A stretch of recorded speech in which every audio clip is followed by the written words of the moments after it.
Во тема на денот, како што најавив, ќе разговарам со двајца поранешни конгресмени од Соединетите Американски држави, Дејвид Хагс од Демократската партија и Бил Флорес од Републиканската партија. Welcome. Thanks for being with us this evening.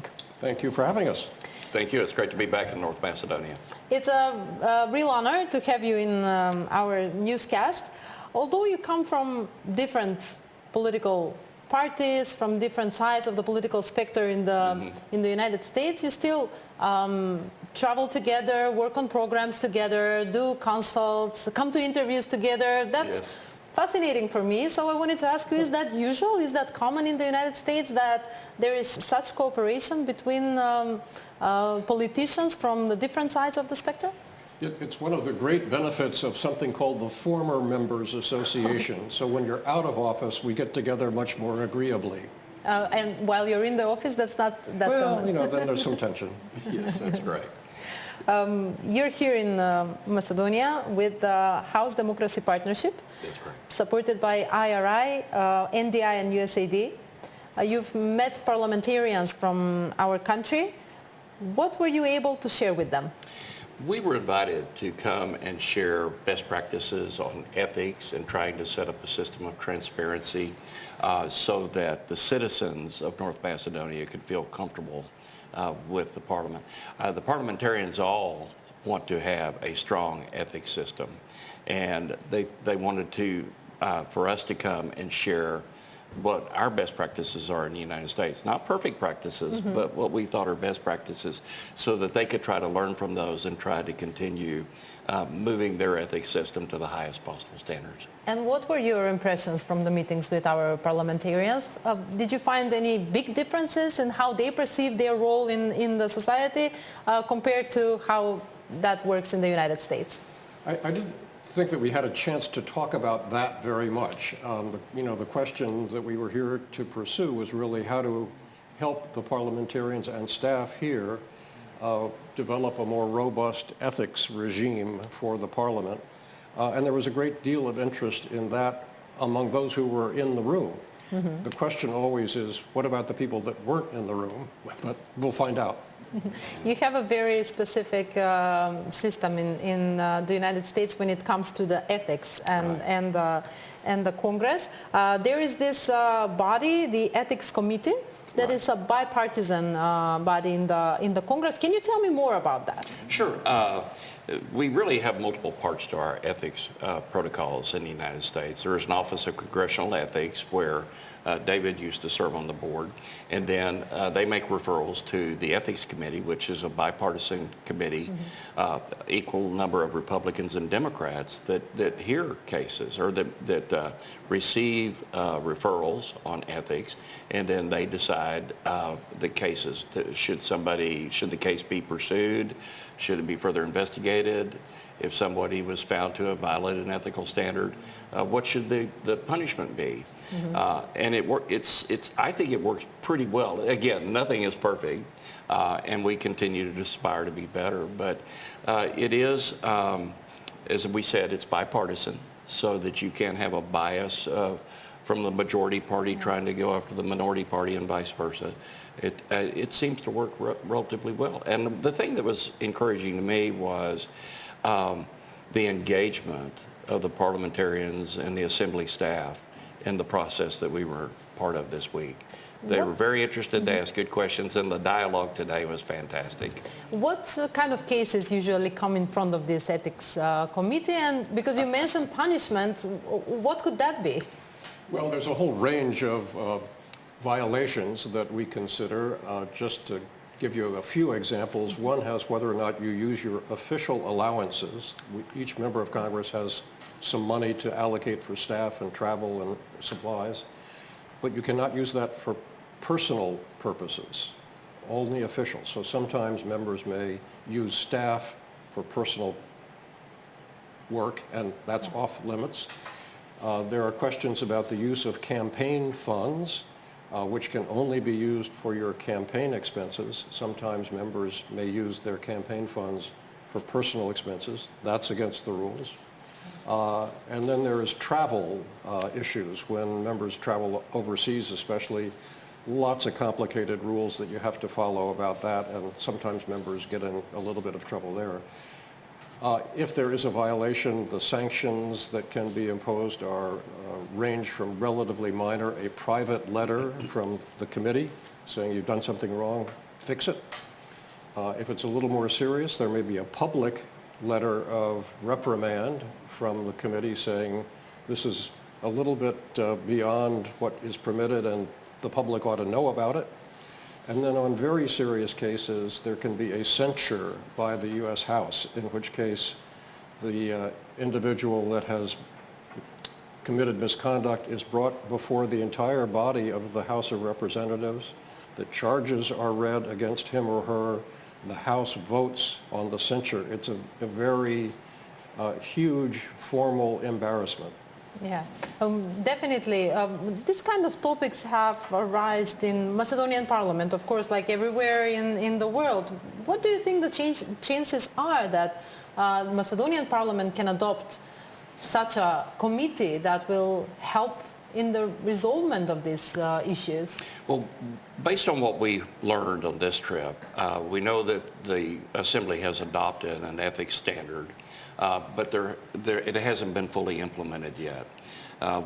Based on the discussions we had today that were multi-partisan, it seems like everybody, the staff and the MPs, would like to implement a system and to have it include best practices. And so we're hopeful that we'll see that enthusiasm that we observed this morning continue. Yeah. The United States have been a topic worldwide, of course, also in Macedonia, having in mind that you had recently the elections. Were the results a surprise to your experienced expectations? I wouldn't say a surprise. For me as a Democrat, as it was a disappointment. We all pay attention to the many, many polls that are conducted in anticipation of the election. And at the very end of the campaign, the polls indicated that Vice President Harris had a good chance. So as a Democrat, I was hoping the polls were true, but they were not. So we had a fair, free election, and the results are the results, and we will proceed. And let me add to that. As a Republican, of course, I was thrilled with the outcome. I was glad that the Republicans got the Senate and that they maintained the majority in the House. But I think the key point is that the elections were free, transparent. There were no irregularities to speak of. And it looks like we're going to have a peaceful transition of power. I mean, as you saw, President Biden invited former President Trump to the White House, and they agreed to have a smooth transfer of power. So democracy works. Yes, that's very important, because in the previous cycles there were issues, and it's good that now everybody is on the same line in terms of what kind of elections the United States had. And easier to accept the results when you win. Sure, Always. I agree with that. And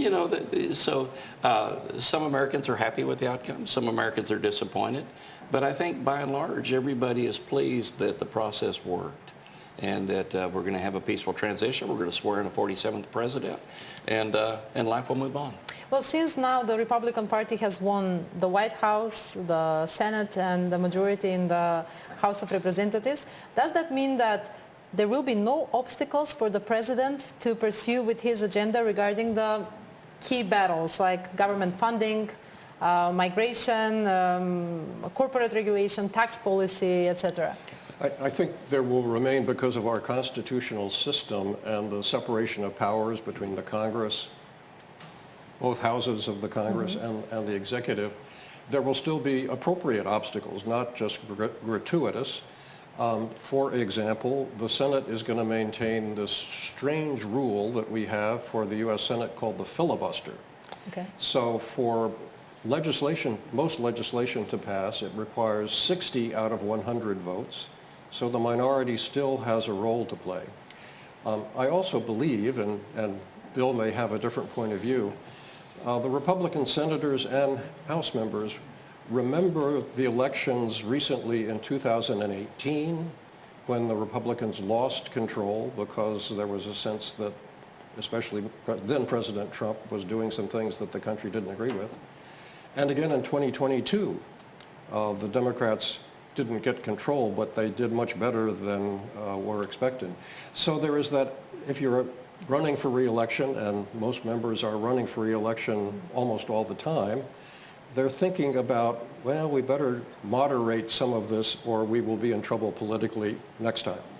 Yes. Go ahead. Sure, And to yes. reinforce what Mr. Skaggs said, the House and Senate are totally independent of the executive branch. And so it's a different system than a parliamentary system here. And that all legislation originates in the Congress. And so the Congress will have its viewpoints on what should be tax policy, what healthcare policy ought to be, what defense policy ought to be.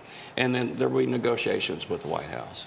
Now, of course, I think there's going to be pretty good alignment between the White House and the Congress, but not perfect alignment. Yes, you mentioned the filibustering. I think that if in Macedonia we had such a rule, nothing would ever get voted on, because it's very uncommon that MPs vote outside of the party lines. Mm-hmm.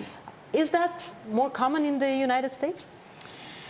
I think from what we understand from being here briefly, we've been here 5 days, so we're experts now, right? Yes, sure. Seriously, the discipline of party in Macedonia and in many other parliamentary countries, I think is much stricter than it is in party discipline within the Congress.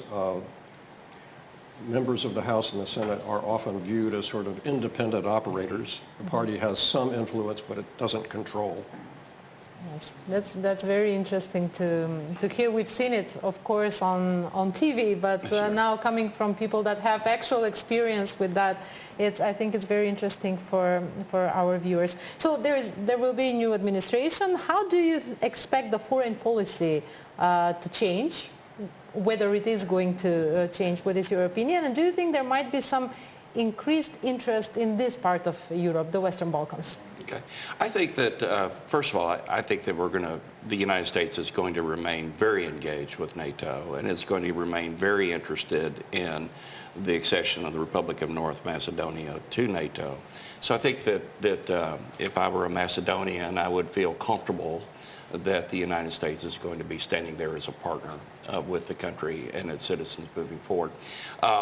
I think you'll see a greater emphasis on trying to resolve the challenges that the world is facing in the Middle East, the challenges that are being faced in the Ukraine.